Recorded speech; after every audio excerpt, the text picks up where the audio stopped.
Hello everyone, আসসালামু আলাইকুম। আশা করি সকলে ভালো আছেন। তো বর্তমানে কারেন্ট বিলের যে বিষয়টা, এটা নিয়ে আমি খুবই দুঃখ প্রকাশ করছি। কারণ আমার মানে এই বিএনপি সরকার ক্ষমতায় আসার পর থেকে এবং আওয়ামী লীগ সরকার যাওয়ার পর থেকে আহ, সর্বনিম্ন যে কারেন্ট বিলটা আসছে 1500 টাকা। আর আমি কারেন্টের বিনিময়ে যে সার্ভিসগুলো নিয়েছি তার ভিতর উল্লেখযোগ্য হচ্ছে দুটো ফ্যান, দুটো লাইট আর আহ, একটা ফ্রিজ। এই 5টা জিনিস ইউজ করছি। সেক্ষেত্রে আমার 2 মাসের বিল দিলাম 4500 টাকা। এর পরের মাসে বিল দিলাম 1500।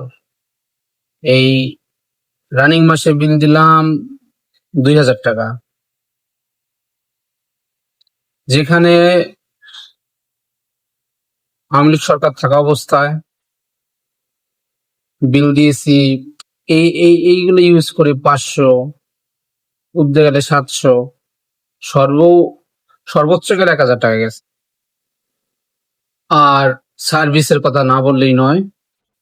আর সার্ভিস সেটা তো কখনোই কারেন্ট মানে একদম অতিরিক্ত ঝড় বৃষ্টি ছাড়া ওরকম ভাবে কারেন্ট যাওয়ার সম্ভাবনাই ছিল না বা যাইতেই না। আর বর্তমানে গ্রাম অঞ্চলে কারেন্ট তো থাকেই না। উম, মানে যদি 1 ঘন্টা থাকে সেক্ষেত্রে 3 ঘন্টা আর কোনো খোঁজ খবর নেই। কারেন্ট থাকেও কম, আবার বিলও ওঠে বেশি। এটা কি কারণে ওঠে সেটা আমি নিজেও জানি না।